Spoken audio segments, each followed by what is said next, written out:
Bienvenue sur le podcast d'Amanaska, le premier compagnon de voyage à vous proposer de découvrir Bali et les îles indonésiennes, tout en partageant avec vous des conseils, des informations pratiques, de l'actualité, pour préparer votre voyage et le vivre autrement.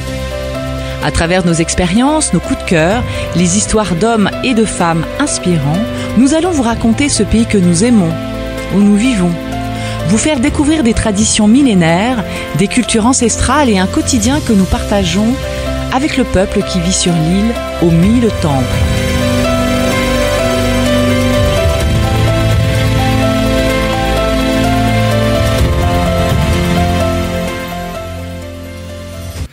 Om Swasti Astu, voici donc sur le podcast d'Amanaska, Amanaska Bali. Je vous rappelle que nous sommes une agence de voyage qui avons la spécialité d'accompagner donc les personnes qui le souhaitent, les voyageurs, les familles, toutes les personnes qui souhaitent découvrir Bali et les îles indonésiennes.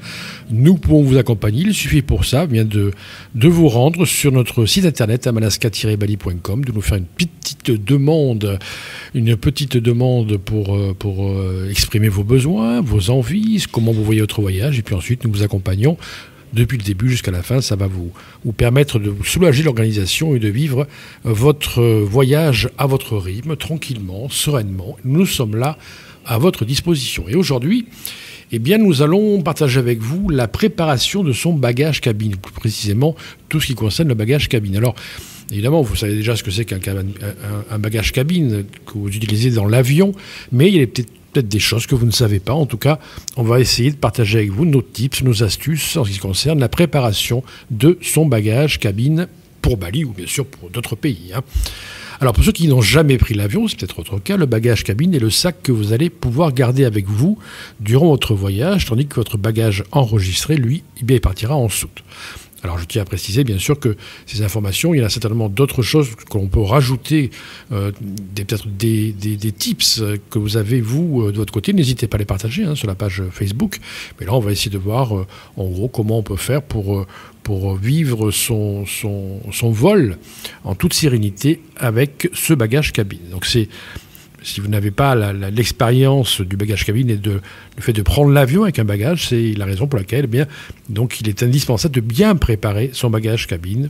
Cela permet de maximiser votre confort et d'éviter les imprévus. Mais c'est aussi ça à Amanaska Bali. On ne propose pas que des sujets sur Bali, sur les régions, tout ça, mais on vous donne aussi des astuces pour organiser votre voyage ou le vivre mieux. Voilà. Tout d'abord, il est important de se renseigner sur la taille du bagage autorisé par la compagnie. Les dimensions et le poids varient souvent d'une compagnie à l'autre. À vous de faire le boulot et de regarder, suivant la compagnie, quelle est la taille du bagage. Il est nécessaire de se renseigner à l'avance sur les dimensions acceptées par la compagnie choisie. Cependant, il s'agit souvent d'un volume entre 55 cm sur 35 cm sur 25 cm. Dimension Air France, que vous placerez donc dans le compartiment au-dessus de votre siège. Un petit sac supplémentaire que vous pouvez placer sous votre siège aussi, ou garder avec vous, est également souvent autorisé. Donc, vous avez donc d'un côté le bagage cabine, de l'autre côté vous pouvez prendre un petit bagage en plus, une banane ou un petit sac à dos léger, vous pouvez prendre ça en plus et puis vous le placerez sous votre siège ou vous le garderez avec vous. Voilà, pour le choix de votre sac, nous allons bientôt écrire un podcast très particulier sur le choix des bagages suivant votre façon de voyager, voilà, pour faire court. Donc, pour partir à Bali, le sac à dos de 20 litres est fortement recommandé car il vous servira tout le long de votre séjour. Pour ce qui est du plus petit sac, une banane, comme je viens de l'expliquer, c'est l'idéal. Ça vous permet de mettre les documents qui doivent rester accessibles durant le trajet, passeport, carte d'embarquement, en évitant bien sûr tout objet métallique, petite monnaie, tout ça, on évite. Par contre, vous pouvez prendre votre téléphone, bien entendu. Alors, que mettre dans son bagage cabine ? Vous commencez par mettre vos affaires de valeur. Pour plus de sécurité, il faut toujours prendre avec vous les objets de valeur. Je pense, par exemple, à votre matériel électronique, votre ordinateur, appareil photo, tablette, téléphone, ainsi que leur chargeur. Ça va vous éviter de tout casser ou que quelqu'un, par le plus grand des hasards, vole ce matériel dans le bagage en soute. Ensuite, toutes vos affaires de valeur, du type bijoux, montres, lunettes de soleil, voilà. Ça va vous éviter des inquiétudes inutiles. tous les objets de valeur, vous les mettez dans le bagage cabine. Vous allez mettre également vos documents de voyage dans ce bagage cabine. Il est utile de prévoir une pochette pour glisser tous les documents importants. Votre passeport ainsi que sa photocopie. Alors, pour le passeport, je précise une chose, bien sûr, votre passeport réel, votre vrai passeport, plus une photocopie, et vous placerez également une photocopie dans le bagage que vous allez mettre en soute. On n'est jamais trop prudent. Prévoyez également donc une photocopie de votre passeport dans le bagage à soute. Un petit conseil, n'oubliez pas également de mettre une photocopie de ce même passeport dans vos bagages que vous allez placer en soute. Comme ça, vous aurez un double si jamais, par le plus grand des hasards, vous perdez pour X raisons votre bagage cabine. Vous avez toujours le double dans votre bagage en soute. Vous allez mettre également dans ce bagage cabine votre permis de conduire français international si vous en avez fait la demande. Là aussi, n'hésitez pas à faire une copie et la placer dans le bagage à soute. Les numéros importants que vous allez placer dans votre bagage cabine, votre banque, votre assurance, le contact d'Amalaska bien sûr, l'ambassade si vous en avez besoin, et puis vous allez mettre vos cartes d'embarquement après avoir réalisé l'enregistrement à l'aéroport. Là aussi, vous pouvez, si vous avez une banane, un petit sac, le mettre plutôt accessible très facilement dans une banane, ces cartes d'embarquement.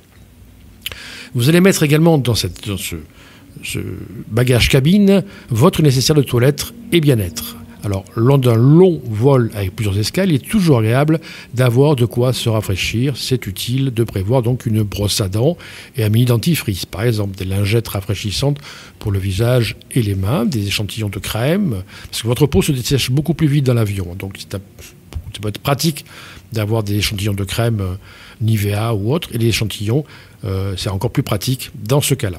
Vous allez prendre un déodorant également, un stick ou en bille, car les aérosols, je vous le rappelle, sont proscrits, du gel désinfectant au cas où, un paquet de mouchoirs, des bouchons d'oreilles si vous êtes sensible au bruit, parce que là vraiment le bruit de l'avion, il est permanent tout le temps du vol, un masque pour les yeux, même si vous en trouverez un certainement sur le devant de votre siège. Et puis, prévoyez également du Doliprane si jamais vous êtes sujet aux migraines. Voilà, votre nécessaire ne doit pas contenir, attention, sur la cabine, le bagage cabine, notre nécessaire ne doit pas contenir de produits liquides qui dépassent les 50 ml. 50 ml. Donc à chaque fois, vous privilégiez donc les mini-formats.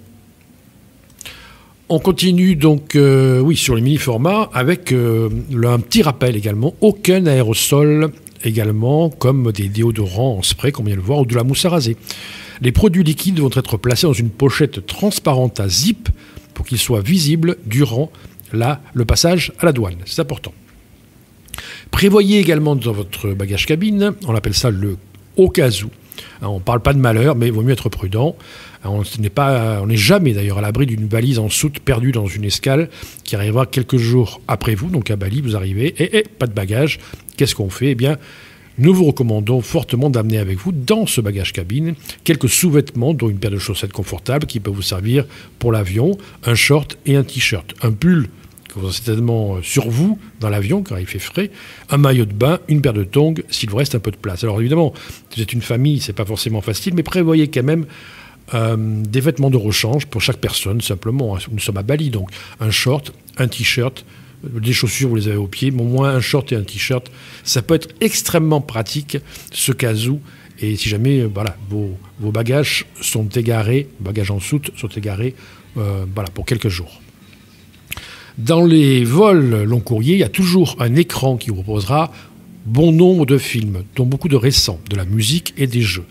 Ça peut amplement servir à vous divertir. Cependant, vous pouvez toujours amener un livre et en plus ainsi que des écouteurs pour votre propre musique.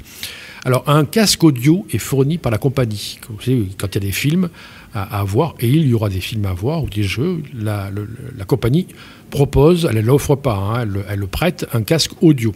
Cependant, certains casques personnels possèdent parfois des embouts spéciaux pour s'adapter au branchement de l'avion. Vérifiez avant, ça peut être pratique d'avoir son propre casque. Si votre casque a un embout de ce style, c'est quand même beaucoup plus agréable et qualitatif d'utiliser votre propre casque. Durant les vols, les repas et boissons sont servis, mais il n'est jamais de trop d'emmener un petit snack facile à transporter, toujours dans votre bagage cabine, comme un paquet de gâteaux, crackers ou fruits secs.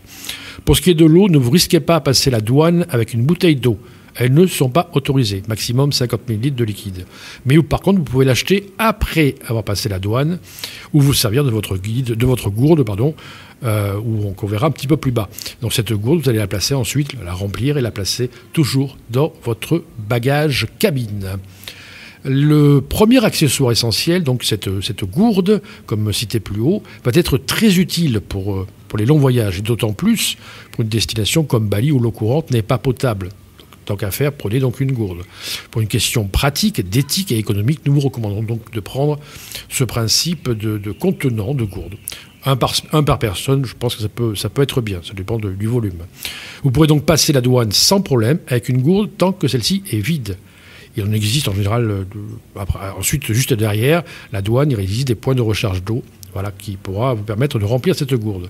Et ça peut vraiment être pratique au tout début du voyage, parce que vous allez avoir pendant un quart d'heure, 20 minutes, une demi-heure, le temps qu'on décolle, il n'y aura pas d'eau servie, donc ça peut être bien, surtout pour les enfants.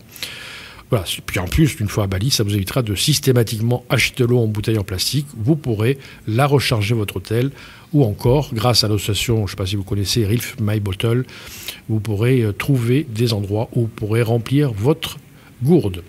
Le concept de ce Refill My Bottle est de fournir de l'eau potable gratuite ou à un prix inférieur que les bouteilles plastiques du commerce. Ça, c'est une petite parenthèse, mais vous trouverez ça à Bali et vous trouverez tous les points possibles pour remplir votre gourde grâce à la carte en ligne en téléchargement en utilisant l'application Refill My Bottle. Voilà, mon anglais n'est pas terrible. Le second accessoire utile, c'est le coussin pour le cou. Alors ça, choisissez-le bien. Il est conçu pour venir entourer votre nuque qui supportera donc votre tête. Certains trouvent ça très pratique, d'autres moins. À vous de juger. Moi, j'en ai trouvé un qui me convenait assez bien. Donc, je vous conseille avant, à l'aéroport ou dans des magasins spécialisés, de trouver ce principe de coussin pour le cou.